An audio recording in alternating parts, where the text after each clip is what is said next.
ਸਾਨੂੰ ਵਿਗਾੜਨੀ ਨਹੀਂ ਚਾਹੀਦੀ। ਗੁਰੂ ਘਰ ਦੇ ਨਾਲ ਸੁਲ੍ਹਾ ਕਰ ਲੈਣੀ ਚਾਹੀਦੀ ਹੈ। ਜਦੋਂ ਰਿਸ਼ਤੇਦਾਰੀ ਬਣ ਜਾਏਗੀ ਅਤੇ ਜਿਹੜੀ ਵੈਰ ਵਿਰੋਧ ਵਾਲੀ ਕੱਟੜਤਾ ਹੈ ਉਹ ਖਤਮ ਹੋ ਜਾਏਗਾ। ਗੁਰੂ ਘਰ ਦੇ ਨਾਲ ਸਾਨੂੰ ਪਿਆਰ ਬਣਾਉਣਾ ਚਾਹੀਦਾ। ਇਹਨੇ ਬੜੇ ਸਿਆਣੇ ਚਲਾਕ ਚਤਰ ਮਨੁੱਖ ਤਿਆਰ ਕੀਤੇ ਇੱਕ ਚਿੱਠੀ ਲਿਖੀ ਆ ਧੰਨ ਗੁਰੂ ਹਰਗੋਬਿੰਦ ਸਾਹਿਬ ਜੀ ਮਹਾਰਾਜ ਜੀ ਵੱਲ।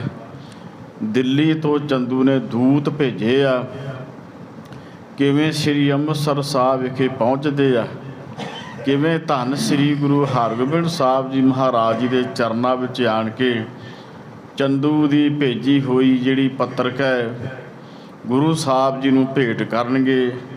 ਮਹਾਰਾਜ ਜੀ ਉਹਨੂੰ ਪੜ੍ਹਾਉਣਗੇ, ਸੁਣਨਗੇ, ਫਿਰ ਪਾਤਸ਼ਾਹ ਜੀ ਕੀ ਜਵਾਬ ਦਿੰਦੇ ਆ। ਇਸ ਗੁਰ ਇਤਿਹਾਸ ਦੇ ਪ੍ਰਸੰਗ ਨਾਲ ਜੁੜਦਿਆਂ ਹੋਇਆਂ ਸਾਰੀ ਸੰਗਤ ਮਾਈ ਭਾਈ ਰਸਨਾ ਨੂੰ ਕਰੋ ਪਵਿੱਤਰ ਅਤੇ ਉਚਾਰਨ ਕਰੋ ਜੀ ਸਤਿਨਾਮ ਸ੍ਰੀ ਵਾਹਿਗੁਰੂ ਸਾਹਿਬ ਜੀ। ਫੇਰ ਆਖੋ ਜੀ ਸਤਿਨਾਮ ਸ੍ਰੀ ਵਾਹਿਗੁਰੂ ਸਾਹਿਬ ਜੀ। ਦੋਹਰਾ ਚੰਦੂ ਪਠਜ ਦੂਤ ਨਿਜ ਪ੍ਰਵੇਸ਼ ਪੁਰ ਮਹਿ ਆਏ। ਗੁਰੂ ਕੀ ਸੰਗਤ ਜਿਹੜੇ ਚੰਦੂ ਨੇ ਦਿੱਲੀ ਦੇ ਵਿੱਚੋਂ ਆਪਣੇ ਦੂਤ ਬਣਾ ਕੇ ਭੇਜੇ ਆ, ਜਿਨ੍ਹਾਂ ਨੂੰ ਆਪਾਂ ਸਲਾਹਕਾਰ ਵੀ ਕਹਿ ਦਿੰਦੇ ਆ, ਉਹਨਾਂ ਨੂੰ ਚੰਦੂ ਨੇ ਬਹੁਤ ਕੁਝ ਦੱਸਿਆ ਸੀ। ਆਪਾਂ ਇਹ ਕੱਲ੍ਹ ਸ਼ਾਮ ਦੇ ਪ੍ਰਸੰਗ ਵਿੱਚ ਸਰਵਣ ਕੀਤਾ ਅਤੇ ਇਸ ਗੱਲ ਉੱਤੇ ਪੂਰਾ ਜ਼ੋਰ ਦਿੱਤਾ ਸੀ ਵੀ ਜਿਵੇਂ ਵੀ ਹੋਵੇ ਧੰਨ ਗੁਰੂ ਹਰਗੋਬਿੰਦ ਸਾਹਿਬ ਜੀ ਮਹਾਰਾਜ ਜੀ ਨੂੰ ਰਿਸ਼ਤੇ ਦੇ ਬਾਰੇ ਮਨਾ ਕੇ ਫਿਰ ਵਾਪਸ ਆਉਣਾ ਹੈ। ਇਹ ਚੰਦੂ ਨੇ ਆਪਣੀ ਪੂਰੀ ਕੋਸ਼ਿਸ਼ ਕੀਤੀ ਆ। ਉਹ ਭੇਜੇ ਹੋਏ ਜਿਹੜੇ ਦੂਤ ਆ ਉਹ ਸ੍ਰੀ ਅੰਮ੍ਰਿਤਸਰ ਸਾਹਿਬ ਜੀ ਦੇ ਪਾਵਨ ਪਵਿੱਤਰ ਸਥਾਨ ਉੱਤੇ ਰਸਤੇ ਦੇ ਪੈਂਡੇ ਨੂੰ ਤੈਅ ਕਰਕੇ ਪੁੱਜ ਜਾਂਦੇ ਹਨ। ਕਰ ਨਿਵੇਸ਼ ਕਿਸ ਥਲ ਭਲੀ ਵਸਤੂ ਅਕਲ ਟਿਕਾਈ। ਉਹਨਾਂ ਨੇ ਕੋਈ ਭਲੀ ਥਾਂ ਵੇਖੀ ਹੈ, ਚੰਗੀ ਜਗ੍ਹਾ ਵੇਖੀ ਆ। ਉੱਥੇ ਵੇਖ ਕੇ ਸ੍ਰੀ ਅੰਮ੍ਰਿਤਸਰ ਸਾਹਿਬ ਜੀ ਦੇ ਸਥਾਨ ਉੱਤੇ ਚੰਦੂ ਦੇ ਆਏ ਹੋਏ ਦੂਤਾਂ ਨੇ ਡੇਰਾ ਕਰ ਲਿਆ ਰਾਤ ਕੱਟਣ ਵਾਸਤੇ। ਜਿਹੜੀਆਂ ਉਹਨਾਂ ਦੇ ਕੋਲ ਵਸਤੂਆਂ ਨੇ ਉਹਨਾਂ ਨੂੰ ਇੱਕ ਥਾਂ ਉੱਤੇ ਥਾਉ ਥਾਈਂ ਟਿਕਾ ਦਿੱਤਾ ਹੈ। ਚੌਪਈ ਲੈ ਨੀਰ ਕਰ ਚਰਨ ਪਖਾਰੇ। ਫਿਰ ਇਹਨਾਂ ਨੇ ਜਲ ਲਿਆ ਹੈ, ਪਾਣੀ ਲੈ ਕੇ ਤੇ ਉਹਦੇ ਨਾਲ ਆਪਣੇ ਪੈਰ ਧੋਤੇ ਹਨ। ਪਹਿਰੇ ਬਸਤਰ ਮੋਲ ਜਿਨ ਭਾਰੇ। ਤੇ ਉਸ ਤੋਂ ਬਾਅਦ ਭਾਰੀ ਮੁੱਲ ਵਾਲੇ ਜਿਹੜੇ ਮਹਿੰਗੇ ਮੁੱਲ ਵਾਲੇ ਬਸਤਰ ਆ ਉਹਨਾਂ ਨੂੰ ਆਪਣੇ ਤਨ ਉੱਤੇ ਇਹਨਾਂ ਨੇ ਪਹਿਨਣਾ ਕੀਤਾ ਹੈ। ਸਤਿਗੁਰ ਕੀ ਸੁਧ ਸੁਣ ਕਰ ਕਾਨ। ਫਿਰ ਧੰਨ ਸ੍ਰੀ ਗੁਰੂ ਹਰਗੋਬਿੰਦ ਸਾਹਿਬ ਜੀ ਮਹਾਰਾਜ ਉਹਨਾਂ ਦੀ ਬਾਬਤ ਆਪਣੇ ਕੰਨਾਂ ਦੇ ਨਾਲ ਖਬਰ ਲੈਣ ਲੱਗੇ ਨੇ ਕਿ ਸੱਚੇ ਪਾਤਸ਼ਾਹ ਜੀ ਮਹਾਰਾਜ ਕਿੱਥੇ ਹਨ। ਹੈ ਸ਼੍ਰੀ ਅਕਾਲ ਤਖਤ ਕੇ ਥਾਨ। ਤਾਂ ਇਸ ਗੱਲ ਦਾ ਪਤਾ ਲੱਗਿਆ ਕਿ ਸ਼੍ਰੀ ਅਕਾਲ ਤਖਤ ਸਾਹਿਬ ਜੀ ਵਿਖੇ ਧੰਨ ਸ੍ਰੀ ਗੁਰੂ ਹਰਗੋਬਿੰਦ ਸਾਹਿਬ ਜੀ ਮਹਾਰਾਜ ਬਿਰਾਜਮਾਨ ਹਨ। ਆਨ ਪਹੁੰਚੇ ਬੀਚ ਦੀਵਾਨ। ਜਿੱਥੇ ਦੀਵਾਨ ਸਜਿਆ ਧੰਨ ਸ੍ਰੀ ਗੁਰੂ ਹਰਗੋਬਿੰਦ ਸਾਹਿਬ ਜੀ ਮਹਾਰਾਜ ਜੀ ਦਾ ਉਹ ਪਾਵਨ ਪਵਿੱਤਰ ਸਥਾਨ, ਜਿੱਥੇ ਅੱਜ ਵੀ ਢਾਡੀ ਸਾਹਿਬਾਨ ਢਾਡੀ ਵਾਰਾਂ ਗਾ ਕੇ ਯੋਧਿਆਂ ਦਾ ਇਤਿਹਾਸ ਸਾਨੂੰ ਸਰਵਣ ਕਰਵਾਉਂਦੇ ਆ।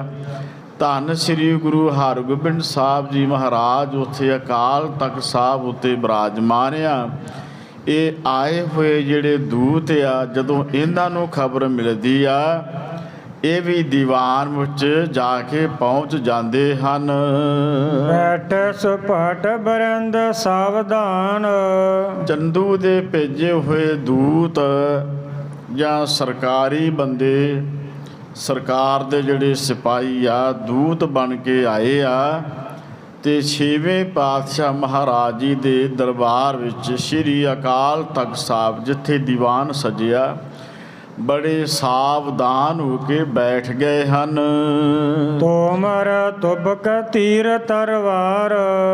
ਇਹਨਾਂ ਨੇ ਫਿਰ ਕੀ ਵੇਖਿਆ ਕਿ ਜਿੱਥੇ ਸਤਿਗੁਰੂ ਸੱਚੇ ਪਾਤਸ਼ਾਹ ਮਹਾਰਾਜ ਜੀ ਦਾ ਦੀਵਾਨ ਸਜਿਆ, ਕਿਸੇ ਗੁਰੂ ਕੇ ਸਿੱਖ ਯੋਧੇ ਦੇ ਪਾਸ ਵੱਡੀਆਂ ਵੱਡੀਆਂ ਉਹਨਾਂ ਦੇ ਕੋਲ ਤਲਵਾਰਾਂ ਨੇ ਤੇ ਬੜੇ ਤਿੱਖੇ ਤਿੱਖੇ ਜਿਹੜੇ ਤੀਰ ਆ, ਧੰਨ ਸ੍ਰੀ ਗੁਰੂ ਹਰਗੋਬਿੰਦ ਸਾਹਿਬ ਜੀ ਮਹਾਰਾਜ ਜੀ ਦੇ ਸਿੱਖਾਂ ਦੇ ਪਾਸ ਆ। ਕਿਸੇ ਦੇ ਕੋਲ ਤੁਪਕ ਹੈ, ਕਿਸੇ ਦੇ ਕੋਲ ਤੋਮਰ ਹੈ, ਜਿਹੜੇ ਵੱਖ-ਵੱਖ ਹਥਿਆਰ ਆ। ਇਹਨਾਂ ਨੇ ਦੀਵਾਨ ਦੇ ਵਿੱਚ ਗੁਰੂ ਕੇ ਸਿੱਖਾਂ ਦੇ ਪਾਸ ਦੇਖੇ ਹਨ।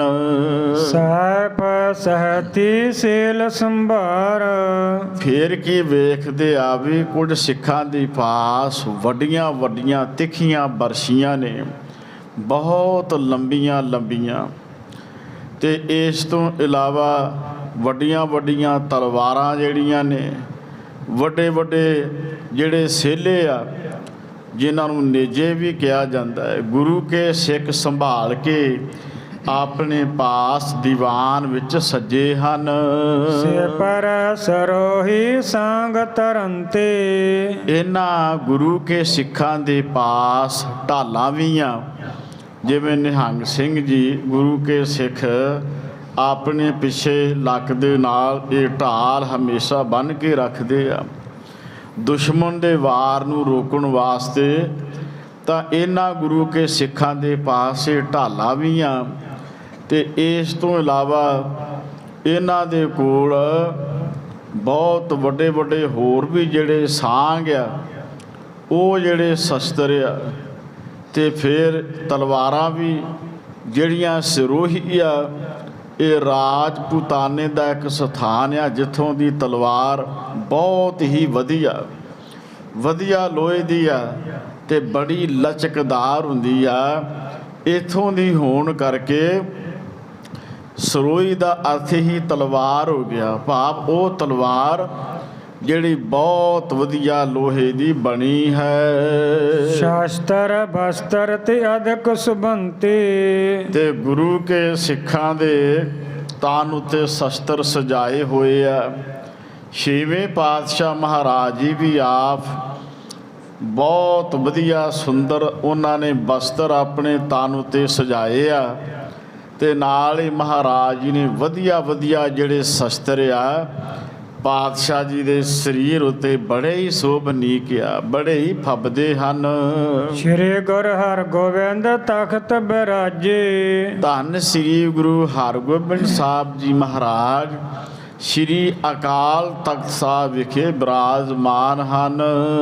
ਬਿਰਦ ਨਿਬਾਹਨ ਲੋਚਨ ਲਾਜੇ। ਸਤਿਗੁਰੂ ਸੱਚੇ ਪਾਤਸ਼ਾਹ ਮਹਾਰਾਜ ਜਿਹੜੇ ਲੱਜਾ ਦਾ ਬਿਰਦ ਨਿਭਾਉਣ ਵਾਲੇ ਨੇਤਰ ਹਨ, ਜਿਹੜੇ ਹਮੇਸ਼ਾ ਆਪਣੇ ਸੇਵਕਾਂ ਦੀ ਲਾਜ ਰੱਖਣ ਵਾਲੇ ਆ। ਮਹਾਰਾਜ ਜੀ ਸ੍ਰੀ ਅਕਾਲ ਤਖਤ ਸਾਹਿਬ ਵਿਖੇ ਬਿਰਾਜਮਾਨ ਹਨ। ਜੋਗ ਗਰਮ ਸ਼ੋਭਤ ਸ਼ਮਸ਼ੀਰ। ਜਿਵੇਂ ਮਹਾਰਾਜ ਸੱਚੇ ਪਾਤਸ਼ਾਹ ਜੀ ਇੱਥੇ ਸਤਿਗੁਰੂ ਜੀ ਮੌਜੂਦ ਆ, ਤੇ ਸਾਰਿਆਂ ਦੇ ਵਿੱਚ ਉਹਨਾਂ ਦੀ ਬਹੁਤ ਵੱਡੀ ਵਡਿਆਈ ਆ। ਧੰਨ ਸ੍ਰੀ ਗੁਰੂ ਹਰਗੋਬਿੰਦ ਸਾਹਿਬ ਜੀ ਮਹਾਰਾਜ ਜੀ ਦੇ ਜਿਵੇਂ ਕਿਸੇ ਜੰਗਲ ਦੇ ਵਿੱਚ ਸ਼ੇਰ ਜਿਹੜਾ ਸਾਰਿਆਂ ਦੇ ਨਾਲੋਂ ਬੜਾ ਵੱਡਾ ਮਹਾਬਲੀ ਹੁੰਦਾ ਹੈ। ਜੋ ਰਿਪਕ ਧਾਰਨ ਸਮਸ਼ੀਰ। ਤੇ ਜਿਹੜਾ ਦੁਸ਼ਮਣ ਹੈ ਉਹ ਸ਼ੇਰ ਦੇ ਅੱਗੇ ਉਹਦੀ ਕੀ ਪਾਇਆ ਹੈ ਟਿਕਣ ਦੀ। ਧੰਨ ਸ੍ਰੀ ਗੁਰੂ ਹਰਗੋਬਿੰਦ ਸਾਹਿਬ ਜੀ ਮਹਾਰਾਜ ਬਹੁਤ ਹੀ ਤਾਕਤਵਰ ਹਨ। ਧਨਕ ਨਿਠਾਰ ਵੱਡ ਧਰਿਓ ਅਗਾਰੀ। ਮਹਾਰਾਜ ਜੀ ਦੇ ਅਗਲੇ ਪਾਸੇ ਧਨੁਖ ਨੇ ਤੇ ਬੜੇ ਸਖਤ ਆ, ਉਹ ਗੁਰੂ ਸਾਹਿਬ ਜੀ ਦੇ ਅਗਲੇ ਪਾਸੇ ਧਰੇ ਹਨ। ਫੇਰਤ ਸਾਰੇ ਚੁਟਕੀ ਕਰ ਧਾਰੀ। ਮਹਾਰਾਜ ਚੁਟਕੀ ਦੇ ਨਾਲ ਹੱਥ ਵਿੱਚ ਧਾਰ ਕੇ ਜਿਹੜੇ ਧਨਖ ਆ ਉਹਨਾਂ ਨੂੰ ਖੱਬੇ ਸੱਜੇ ਫੇਰਦੇ ਹਨ। ਕਿਰਪਾ ਦ੍ਰਿਸ਼ਟ ਸਿੱਖਣ ਪਰ ਕਰਤੇ। ਜਿਹੜੇ ਗੁਰੂ ਕੇ ਸਿੱਖ ਮਾਈ ਭਾਈ ਆ ਮਹਾਰਾਜ ਉਹਨਾਂ ਤੇ ਮਿਹਰ ਕਰਦੇ ਆ, ਉਹਨਾਂ ਉੱਤੇ ਕਿਰਪਾ ਦੀ ਦ੍ਰਿਸ਼ਟੀ ਗੁਰੂ ਹਰਗੋਬਿੰਦ ਸਾਹਿਬ ਜੀ ਕਰਦੇ ਹਨ। ਕਬ ਕਬ ਫੇਰਤ ਤੀਰ ਨਿਹਰਤੇ। ਕਦੇ ਕਦੇ ਮਹਾਰਾਜ ਤੀਰ ਜਿਹੜਾ ਵਾ ਫੇਰ ਰਹੇ ਦਿਖਾਈ ਦਿੰਦੇ ਨੇ। ਭਾਵ ਜਿਹੜਾ ਤੀਰ ਆ ਉਹਨੂੰ ਖੱਬੇ ਸੱਜੇ ਮਹਾਰਾਜ ਫੇਰਦੇ ਹਨ। ਪ੍ਰਭ ਕੀ ਪ੍ਰਭਤਾ ਪੇਕ ਬਿਸਮਾਏ। ਇਹ ਮਹਾਰਾਜ ਸਤਿਗੁਰੂ ਧੰਨ ਸ੍ਰੀ ਗੁਰੂ ਹਰਗੋਬਿੰਦ ਸਾਹਿਬ ਜੀ ਮਹਾਰਾਜ ਜਿਹੜੇ ਪ੍ਰਭੂ ਦੇ ਸਮਾਨ ਆ। ਸਤਿਗੁਰੂ ਜੀ ਦੀ ਮਹਿਮਾ ਦੇਖ ਕੇ ਚੰਦੂ ਦੇ ਆਏ ਹੋਏ ਦੂਤ ਬੜੇ ਹੈਰਾਨ ਹੁੰਦੇ ਹਨ। ਤੇਜ ਵਿਸਾਲ ਸਹਿਓ ਨਹਿ ਜਾਏ। ਜਦੋਂ ਉਹਨਾਂ ਨੇ ਧੰਨ ਸ੍ਰੀ ਗੁਰੂ ਹਰਗੋਬਿੰਦ ਸਾਹਿਬ ਜੀ ਮਹਾਰਾਜ ਜੀ ਦਾ ਦਰਸ਼ਨ ਕੀਤਾ, ਸਤਿਗੁਰਾਂ ਦਾ ਬੜਾ ਹੀ ਤੇਜ ਪ੍ਰਤਾਪ ਆ, ਜਿਹੜਾ ਆਏ ਹੋਏ ਦੂਤ ਵੇਖ ਕੇ ਹੈਰਾਨ ਹੁੰਦੇ ਹਨ। ਤਰਸ ਧਰਿਦੇ ਗੁਰ ਨਿਕਟ ਪਧਾਰੇ। ਜਦੋਂ ਛੇਵੇਂ ਪਾਤਸ਼ਾਹ ਮਹਾਰਾਜ ਜੀ ਦੇ ਤੇਜ ਪ੍ਰਤਾਪ ਨੂੰ ਚੰਦੂ ਦੇ ਦੂਤਾਂ ਨੇ ਤੱਕਿਆ, ਇਹਨਾਂ ਕੋਲੋਂ ਤੇਜ ਪ੍ਰਤਾਪ ਸਹਿਆ ਨਹੀਂ ਗਿਆ। ਇਹਨਾਂ ਦੇ ਮਨ ਵਿੱਚ ਬੜਾ ਡਰ ਪੈਦਾ ਹੋਇਆ ਹੈ। ਜਦੋਂ ਪਾਤਸ਼ਾਹ ਜੀ ਦੇ ਕੋਲ ਪਹੁੰਚਦੇ ਆ, ਵੱਡੇ ਵੱਡੇ ਸ਼ਸਤਰ ਦੇਖੇ, ਇੰਨੇ ਵਧੀਆ ਵਧੀਆ ਬਸਤਰ ਦੇਖੇ ਆ ਕਿ ਬਾਦਸ਼ਾਹ ਵੀ ਗੁਰੂ ਮਹਾਰਾਜ ਜੀ ਦੇ ਸਾਹਮਣੇ ਇਹਨਾਂ ਨੂੰ ਕੰਗਾਲ ਨਜ਼ਰ ਆਇਆ। ਜਦੋਂ ਪਾਤਸ਼ਾਹ ਜੀ ਦੇ ਕੋਲ ਪਹੁੰਚਦੇ ਆ, ਵੇਖ ਕੇ ਹੈਰਾਨ, ਮਨ ਵਿੱਚ ਡਰ ਪੈਦਾ ਹੁੰਦਾ ਹੈ। ਪਾਦ ਅਰਬਿੰਦ ਬੰਦਨਾ ਧਾਰੇ। ਇਹਨਾਂ ਨੇ ਅੱਗੇ ਹੋ ਕੇ ਮਹਾਰਾਜ ਜੀ ਦੇ ਚਰਨਾਂ ਦੇ ਉੱਤੇ ਮੱਥਾ ਟੇਕਿਆ ਹੈ, ਬੰਦਨਾ ਕੀਤੀ ਹੈ। ਪੁਨ ਪਾਤੇ ਤਰ ਦੀਨ ਅਗਾਰੇ। ਮੱਥਾ ਟੇਕਣ ਤੋਂ ਬਾਅਦ ਜਿਹੜੀ ਚਿੱਠੀ ਚੰਦੂ ਨੇ ਇਹਨਾਂ ਨੂੰ ਦਿੱਤੀ ਆ, ਧੰਨ ਸ੍ਰੀ ਗੁਰੂ ਹਰਗੋਬਿੰਦ ਸਾਹਿਬ ਜੀ ਮਹਾਰਾਜ ਜੀ ਦੇ ਅੱਗੇ ਰੱਖ ਦਿੱਤੀ ਹੈ। ਪਠੀ ਦੀਵਾਨ ਸਮੀਪ ਤੁਮਾਰੇ। ਕਹਿਣ ਲੱਗੇ ਸੱਚੇ ਪਾਤਸ਼ਾਹ, ਇਹ ਦੀਵਾਨ ਨੇ ਆਪ ਜੀ ਦੇ ਪਾਸ ਪੱਤਰਕਾ ਭੇਜੀ ਹੈ। ਜਿਹੜਾ ਦਿੱਲੀ ਵਿੱਚ ਦੀਵਾਨ ਹੈ, ਉਸ ਦੀਵਾਨ ਨੇ ਮਹਾਰਾਜ ਆਪ ਜੀ ਦੇ ਪਾਸ ਇਹ ਚਿੱਠੀ ਪੱਤਰਕਾ ਭੇਜੀ ਹੈ। ਦੇਖਤ ਸ਼੍ਰੀ ਮੁਕਤੀ ਫਰਮਾਇਓ। ਸਤਿਗੁਰੂ ਸੱਚੇ ਪਾਤਸ਼ਾਹ ਮਹਾਰਾਜ ਜੀ ਨੇ ਉਸ ਪੱਤਰਕਾ ਨੂੰ ਦੇਖਿਆ ਤੇ ਮਹਾਰਾਜ ਜੀ ਆਪਣੇ ਮੁਖ ਤੋਂ ਫਰਮਾਉਂਦੇ ਹਨ। ਪੜਿਆ ਪਾਰਸੀ ਨਿਕਟ ਬੁਲਾਇਓ। ਜਿਸ ਨੇ ਫਾਰਸੀ ਨੂੰ ਚੰਗੀ ਤਰ੍ਹਾਂ ਪੜ੍ਹਿਆ ਹੋਇਆ, ਮਹਾਰਾਜ ਜੀ ਨੇ ਇੱਕ ਸਿੱਖ ਨੂੰ ਆਪਣੇ ਪਾਸ ਬੁਲਾਇਆ ਹੈ। ਕਰੋ ਸੁਨਾਵਨ ਕਿਆ ਲਿਖ ਭੇਜਾ। ਮਹਾਰਾਜ ਕਹਿਣ ਲੱਗੇ, ਆ ਚਿੱਠੀ ਪੜੋ, ਇਹਨੂੰ ਪੜ੍ਹ ਕੇ ਤੇ ਸਾਰਿਆਂ ਨੂੰ ਸੁਣਾਉਣਾ ਕਰੋ। ਕਰ ਕਤ ਜਿਸ ਕੇ ਨਾਮ ਕਰੇਜਾ। ਮਹਾਰਾਜ ਸੱਚੇ ਪਾਤਸ਼ਾਹ ਜੀ ਨੇ ਆਪਣੇ ਪਾਸ ਇਸ ਫਾਰਸੀ ਪੜ੍ਹਨ ਵਾਲੇ ਨੂੰ ਬੁਲਾਇਆ ਹੈ ਤੇ ਮਹਾਰਾਜ ਜੀ ਨੇ ਇਹ ਬਚਨ ਕੀਤੇ ਆ, ਜਿਸ ਦਾ ਨਾਮ ਸੁਣਿਆ ਵੀ ਤੁਰਕਾਂ ਨੇ ਜਿਹੜੀ ਚਿੱਠੀ ਆ ਸਾਡੇ ਕੋਲ ਭੇਜੀ ਹੈ। ਰਸਤੇ ਸੁਲਗਤ ਹੈ ਨਿਤ ਛਾਤੀ। ਤੇ ਇਹ ਚਿੱਠੀ ਜਿਹੜੀ ਆ ਮਹਾਰਾਜ ਕਹਿਣ ਲੱਗੇ, ਭੇਜੀ ਤਾਂ ਹੈ ਪਰ ਉਸ ਨੇ ਚੰਗੇ ਕੰਮ ਨਹੀਂ ਕੀਤੇ। ਉਹ ਦੁਸ਼ਮਣ ਵਾਲੀ ਨੀਤੀ ਹੈ, ਜਿਨ੍ਹਾਂ ਦੀ ਇਹ ਆਈ ਹੋਈ ਪੱਤਰਕਾ ਨੂੰ ਦੇਖ ਕੇ ਸਾਡੀ ਜਿਹੜੀ ਛਾਤੀ ਆ ਨਾ, ਇਹਦੇ ਵਿੱਚ ਵੀ ਵੀਰ ਰਸ ਪੈਦਾ ਹੋਇਆ ਹੈ। ਅਬ ਕਿਆ ਕਹੇ ਭੇਜਿਓ ਲਿਖ ਪਾਤੀ। ਹੁਣ ਇਹਨੇ ਇਹ ਕਾਹਦੀ ਚਿੱਠੀ ਸਾਡੇ ਵੱਲ ਲਿਖ ਕੇ ਭੇਜੀ ਆ? ਇਸ ਚਿੱਠੀ ਵਿੱਚ ਇਸ ਨੇ ਕੀ ਲਿਖ ਕੇ ਸਾਨੂੰ ਭੇਜ ਦਿੱਤਾ ਹੈ? ਖੋਲ ਪਠਿਓ ਮਤਲਬ ਸਭ ਜਾਨਾ। ਇਸ ਪੱਤਰਕਾ ਨੂੰ ਖੋਲੋ ਤੇ ਇਹਨੂੰ ਖੋਲ ਕੇ ਪੜ੍ਹੀਏ ਤੇ ਜਾਣੀਏ ਵੀ ਇਹਦੇ ਵਿੱਚ ਚੰਦੂ ਨੇ ਕੀ ਲਿਖ ਕੇ ਭੇਜਿਆ ਹੈ। ਗੁਰ ਬੋਲੇ ਕਰ ਊਚ ਬਖਾਨਾ। ਸਤਿਗੁਰੂ ਧੰਨ ਸ੍ਰੀ ਗੁਰੂ ਹਰਗੋਬਿੰਦ ਸਾਹਿਬ ਜੀ ਮਹਾਰਾਜ ਉੱਚੀ ਆਵਾਜ਼ ਵਿੱਚ ਬੋਲੇ ਆ। ਹੁਣ ਇਹਨਾਂ ਨੇ ਇਹਦੇ ਵਿੱਚ ਕੀ ਲਿਖ ਕੇ ਭੇਜਿਆ ਹੈ, ਕੀ ਵਿਖਿਆਨ ਕੀਤਾ ਹੈ। ਨਰਦਲ ਕਠੋਰ ਜੇ ਬਾਕ ਸੁਨਾਏ। ਮਹਾਰਾਜ ਸੱਚੇ ਪਾਤਸ਼ਾਹ ਜੀ ਨੇ ਬਚਨ ਕੀਤਾ, ਕਹਿਣ ਲੱਗੇ ਮਿਰਦਲ ਹੁੰਦਾ ਮਿੱਠੇ ਬਚਨ ਤੇ ਕਠੋਰ ਹੁੰਦਾ ਸਖਤ। ਇਹਦੇ ਵਿੱਚ ਮਿੱਠੇ ਬਚਨ ਵੀ ਲਿਖੇ ਆ ਤੇ ਕੌੜੇ ਬਚਨ ਵੀ ਲਿਖੇ ਆ। ਦੋਵੇਂ ਹੀ ਪੱਖ ਜਿਹੜੇ ਆ ਇਸ ਚਿੱਠੀ ਵਿੱਚ ਲਿਖੇ ਗਏ ਹਨ। ਸਕਲ ਲੋਕ ਸੁਨਹਿ ਚਿਤ ਲਾਏ। ਤੇ ਸਾਰੇ ਜਿਹੜੇ ਸਿੱਖ ਆ ਬੜੇ ਧਿਆਨ ਦੇ ਨਾਲ ਇਹ ਚੰਦੂ ਦੀ ਆਈ ਹੋਈ ਚਿੱਠੀ ਨੂੰ ਸੁਣਦੇ ਹਨ। ਅੱਛਾ ਕੌਰਾ ਮਦਰ ਕਹਿਣ ਕੋ। ਮਹਾਰਾਜ ਸੱਚੇ ਪਾਤਸ਼ਾਹ ਜੀ ਨੇ ਬਚਨ ਕੀਤਾ। ਕਵੀ ਸਾਹਿਬ ਜੀ ਲਿਖਦੇ ਆ, ਬੇਸ਼ੱਕ ਲਿਖਿਆ ਤੇ ਹੈ ਮਿੱਠਾ, ਪਰ ਇਹਦਾ ਆਸ਼ਾ ਬਹੁਤ ਹੀ ਕੌੜਾ ਹੈ। ਇਹਦਾ ਜਿਹੜਾ ਮਨੋਰਥ ਆ ਨਾ ਉਹ ਬਹੁਤ ਹੀ ਕੌੜਾ ਹੈ। ਜਿਮ ਕਿਮ ਕਰ ਲੈ ਪਾਨ ਗ੍ਰਹਿਣ ਕੋ। ਜਿਵੇਂ ਕਿਵੇਂ ਜਿਸ ਵੀ ਢੰਗ ਦੇ ਨਾਲ ਕਹਿਣ ਲੱਗੇ ਵੀ ਵਿਵਾਹ ਹੋ ਜਾਏ, ਇਹਦੇ ਵਿੱਚ ਲਿਖਿਆ ਸੀ ਇਸ ਢੰਗ ਦੇ ਨਾਲ ਵੀ ਪਹਿਲੀਆਂ ਸਾਰੀਆਂ ਗੱਲਾਂ ਸਤਿਗੁਰੂ ਜੀ ਭੁੱਲ ਜਾਣ, ਹੁਣ ਸਾਡੀ ਪੁੱਤਰੀ ਦਾ ਰਿਸ਼ਤਾ ਪ੍ਰਵਾਨ ਕਰ ਲੈਣ। ਤੋ ਕਹਿਣ ਲੱਗੇ ਬੜੀਆਂ ਮਿੱਠੀਆਂ ਤੇ ਕੌੜੀਆਂ ਗੱਲਾਂ ਇਹਦੇ ਵਿੱਚ ਲਿਖੀਆਂ ਨੇ, ਮਿੱਠੀਆਂ ਪਰ ਹੈ ਆਸ਼ਾ ਉਹਦਾ ਕੌੜਾ ਹੈ। ਸੁਣੀ ਪਿਤਾ ਕੀ ਬਾਤ ਮਹਾਨਾ। ਆਪਣੇ ਪਿਤਾ ਦੀ ਧੰਨ ਸ੍ਰੀ ਗੁਰੂ ਅਰਜਨ ਦੇਵ ਜੀ ਮਹਾਰਾਜ ਉਹਨਾਂ ਦੀ ਮਹਾਨ ਜਿਹੜੀ ਬਾਤ ਹੈ ਸ਼ਹਾਦਤ ਵਾਲੀ, ਧੰਨ ਸ੍ਰੀ ਗੁਰੂ ਹਰਗੋਬਿੰਦ ਸਾਹਿਬ ਜੀ ਮਹਾਰਾਜ ਜੀ ਨੇ ਸੁਣੀ ਹੈ। ਮੈਂ ਕਰੇ ਪ੍ਰਾਨ ਤਿਨ ਹੰਨਾ। ਤੇ ਸਤਿਗੁਰੂ ਗੁਰੂ ਹਰਗੋਬਿੰਦ ਸਾਹਿਬ ਜੀ ਮਹਾਰਾਜ ਵੀਰ ਰਸ ਵਿੱਚ ਆ ਗਏ।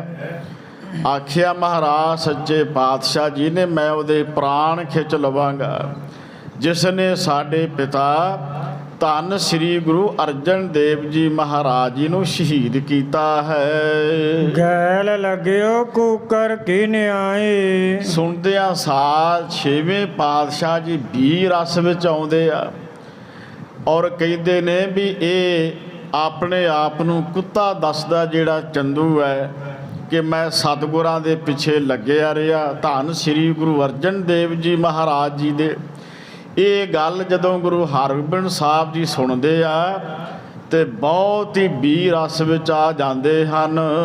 ਸੁਨਤ ਗੁਰੂ ਕੈ ਰਚ ਉਰ ਛਾਈ। ਜਦੋਂ ਧੰਨ ਗੁਰੂ ਹਰਗੋਬਿੰਦ ਸਾਹਿਬ ਜੀ ਮਹਾਰਾਜ ਜੀ ਨੇ ਇਸ ਗੱਲ ਨੂੰ ਸੁਣਿਆ, ਮਹਾਰਾਜ ਬਹੁਤ ਹੀ ਕ੍ਰੋਧ ਵਿੱਚ ਆਉਂਦੇ ਆ ਔਰ ਦੁਸ਼ਮਣ ਜਿਹੜਾ ਉਹਦੀ ਚਾਲ ਨੂੰ ਸਤਿਗੁਰੂ ਮਹਾਰਾਜ ਜੀ ਸਮਝ ਜਾਂਦੇ ਹਨ।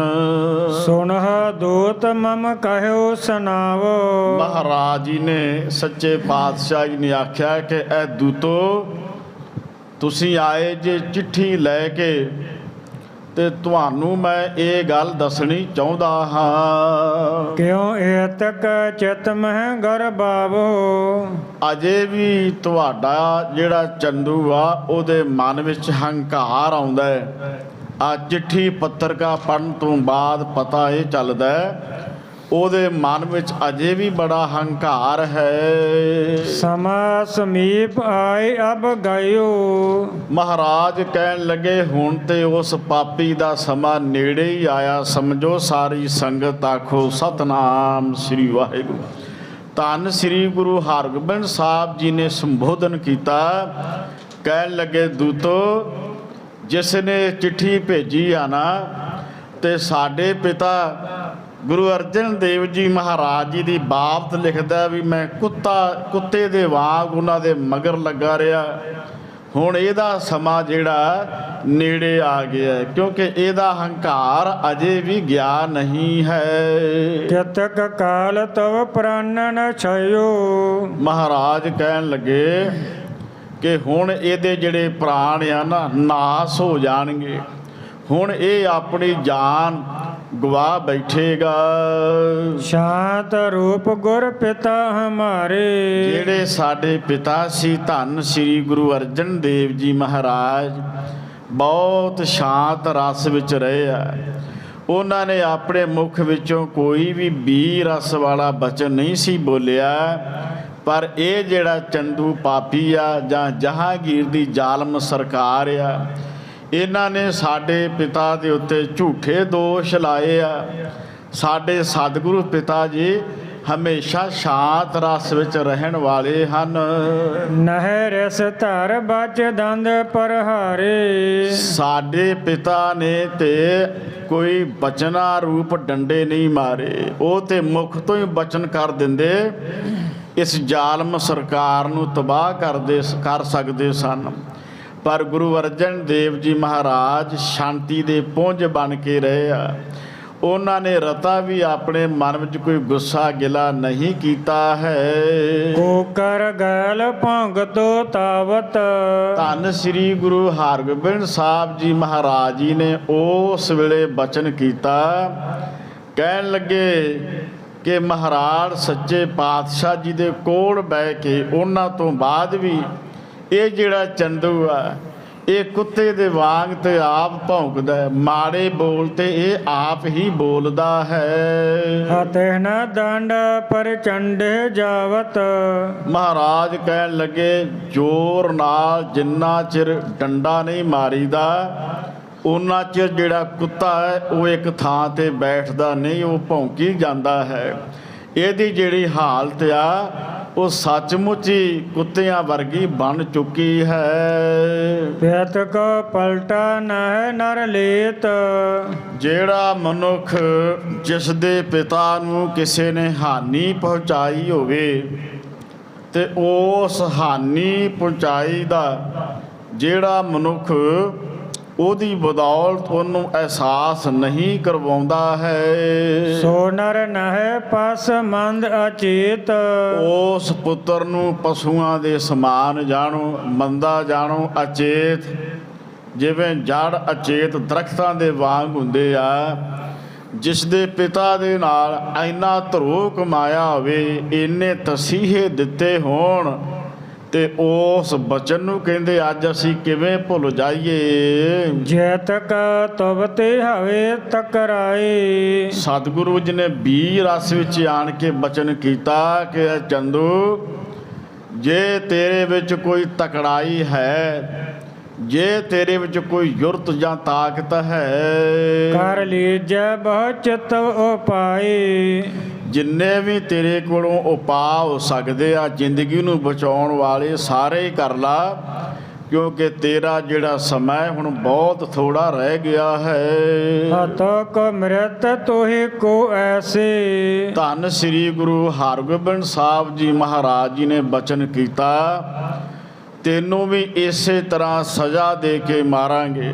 ਧੰਨ ਸ੍ਰੀ ਗੁਰੂ ਅਰਜਨ ਦੇਵ ਜੀ ਮਹਾਰਾਜ ਜੀ ਨੂੰ ਸ਼ਹੀਦ ਕੀਤਾ ਹੈ। ਇਹ ਪਾਪ ਹੀ ਹੁਣ ਤੈਨੂੰ ਲੈ ਕੇ ਬੈਠੇਗਾ।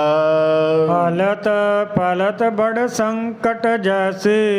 ਤੇਰਾ ਲੋਕ ਵੀ ਵਿਗੜ ਜਾਏਗਾ, ਸੰਸਾਰ ਦੇ ਲੋਕ ਵੀ ਤੈਨੂੰ ਲਾਹਨਤਾਂ ਪਾਉਣਗੇ, ਤੇਰਾ ਪਰਲੋਕ ਵਿੱਚ ਵੀ ਤੈਨੂੰ ਢੋਈ ਨਹੀਂ ਮਿਲੇਗੀ। ਦੋਵੇਂ ਜਹਾਨੀ ਤੂੰ ਬਹੁਤ ਹੀ ਦੁਖੀ ਹੋਵੇਗਾ। ਕਰੇ ਪਰਤ ਗਿਆ ਤੈ ਸੁਨ ਲੀਨ। ਸਤਿਗੁਰੂ ਸੱਚੇ ਪਾਤਸ਼ਾਹ ਮਹਾਰਾਜ ਜਿਨ੍ਹਾਂ ਨੇ ਇਹ ਪ੍ਰਤੱਗਿਆ ਕੀਤੀ ਹੈ, ਮਹਾਰਾਜ ਸੱਚੇ ਪਾਤਸ਼ਾਹ ਜੀ ਦੇ ਬਚਨ ਸੁਣੇ ਹਨ। ਕਰੋ ਸਾਚ ਸੋ ਲਿਹੋ ਮਨ ਚੀਨ। ਇਹ ਬਿਲਕੁਲ ਸਚਾਈ ਹੈ, ਇਹਨੂੰ ਆਪਣੇ ਮਨ ਵਿੱਚ ਚੰਗੀ ਤਰ੍ਹਾਂ ਪਹਿਚਾਣ ਲਵੋ। ਸ੍ਰੀ ਗੁਰੂ ਅਰਜਨ ਕੋ ਅਪਰਾਧੀ। ਇਹ ਤਾਂ ਧੰਨ ਸ੍ਰੀ ਗੁਰੂ ਅਰਜਨ ਦੇਵ ਜੀ ਮਹਾਰਾਜ ਜੀ ਦਾ ਅਪਰਾਧੀ ਆ। ਇਹਨਾਂ ਨੇ ਬਹੁਤ ਹੀ ਅਪਰਾਧ ਘੋਰ ਪਾਪ ਕੀਤਾ ਹੈ। ਸਭ ਸਾਧਨ ਕੋ ਤੂੰ ਸਮ ਵਿਆਧੀ। ਤੂੰ ਸਾਰੇ ਸੰਤਾਂ ਨੂੰ ਵਿਆਧੀ ਰੋਗ ਤੁਲ ਹੈ ਕਿ ਐ ਚੰਦੂ ਤੇ ਬਾਦਸ਼ਾਹ ਜਹਾਂਗੀਰ, ਤੁਸੀਂ ਲੋਕਾਂ ਨੇ ਧੰਨ ਸ੍ਰੀ ਗੁਰੂ ਅਰਜਨ ਦੇਵ ਜੀ ਮਹਾਰਾਜ ਨੂੰ ਬੜੇ ਤਸੀਹੇ ਦਿੱਤੇ ਆ, ਤੇ ਜੇ ਹੁਣ ਅਸੀਂ ਉਹਨੂੰ ਸਜ਼ਾ ਨਾ ਦਿੱਤੀ ਜਿਨ੍ਹਾਂ ਨੇ ਤਸੀਹੇ ਦਿੱਤੇ ਆ, ਤੇ ਫਿਰ ਜਿੰਨੇ ਵੀ ਸੰਤ ਮਹਾਂਪੁਰਸ਼ ਆ ਰੱਬ ਦਾ ਨਾਮ ਜਪਣ ਵਾਲੇ, ਫਿਰ ਤਾਂ ਸਾਰਿਆਂ ਨੂੰ ਉਪਾਧੀ ਲੱਗੇਗੀ। ਆਦ ਵਿਆਦ ਉਪਾਦ, ਜਿਹੜੇ 3 ਦੁੱਖ 3 ਪਾਪ ਆਪਾਂ ਕਹਿੰਦੇ ਆ, ਫਿਰ ਤਾਂ ਇਹ ਸਾਰਿਆਂ ਨੂੰ ਦੁੱਖ ਦੇਣਗੇ। ਸਕਲ ਸੰਤ ਹੀਰਤ ਦਿਸ਼ ਮੇਰੀ। ਮਹਾਰਾਜ ਕਹਿਣ ਲੱਗੇ ਜਿੰਨੇ ਵੀ ਸੰਤ ਮਹਾਂਪੁਰਸ਼ ਆ ਉਹ ਸਾਡੇ ਵੱਲ ਤੱਕ ਰਹੇ ਆ ਵੀ ਗੁਰੂ ਹਰਗੋਬਿੰਦ ਸਾਹਿਬ ਜੀ ਮਹਾਰਾਜ ਜੀ ਕੀ ਨਿਆਂ ਕਰਨਗੇ। ਸਾਰਿਆਂ ਦਾ ਧਿਆਨ ਸਾਡੇ ਵੱਲ ਆ। 10ਵੇਂ ਪਾਤਸ਼ਾਹ ਜੀ ਨੇ ਵੀ ਇਹੋ ਸ਼ਬਦ ਕਹੇ ਸਨ, ਸਾਧ ਸਮੂਹ ਪ੍ਰਸੰਨ ਫਿਰੈ ਜਗ, ਛਤਰ ਸਭੈ ਅਬ ਲੋਕ ਜਪੈਂਗੇ। ਇਹੋ ਜਿਹਾ ਖਾਲਸਾ ਪੰਥ ਬਣਾ ਦਿਆਂਗੇ ਜਿਹੜੇ ਸੰਤ ਮਹਾਂਪੁਰਸ਼ ਆਜ਼ਾਦੀ ਦੇ ਨਾਲ ਵਿਚਰਨਗੇ। ਸੰਤ ਵੀ ਹੋਣਗੇ ਤੇ ਸਿਪਾਹੀ ਵੀ ਹੋਣਗੇ, ਉਹਨਾਂ ਦੇ ਕੋਲ ਸ਼ਸਤਰ ਵੀ ਹੋਵੇਗਾ ਤੇ ਰੱਬ ਦਾ ਨਾਮ ਵੀ ਹੋਵੇਗਾ। ਐਵੇਂ ਕਿਸੇ ਵੱਡੇ ਰਾਜਨੀਤਿਕ ਬੰਦੇ ਦਾ ਆਸਰਾ ਨਹੀਂ ਤੱਕਣਗੇ, ਉਹਨਾਂ ਦੀ ਆਪਣੀ ਰਾਜਨੀਤੀ ਵਿੱਚ ਵੱਡੀ ਪਹੁੰਚ ਹੋਵੇਗੀ।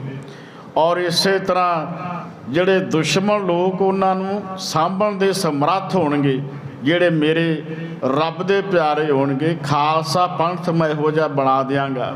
ਇਸੇ ਤਰ੍ਹਾਂ ਧੰਨ ਗੁਰੂ ਹਰਗੋਬਿੰਦ ਸਾਹਿਬ ਜੀ ਮਹਾਰਾਜ ਜੀ ਇੱਥੇ ਬਚਨ ਕਰ ਰਹੇ ਆ ਕਿ ਜਿੰਨੇ ਵੀ ਸਾਧ ਸੰਤ ਮਹਾਂਪੁਰਸ਼ ਆ ਉਹ ਸਾਡੇ ਵਾਲੇ ਤੱਕ ਰਹੇ ਹਨ।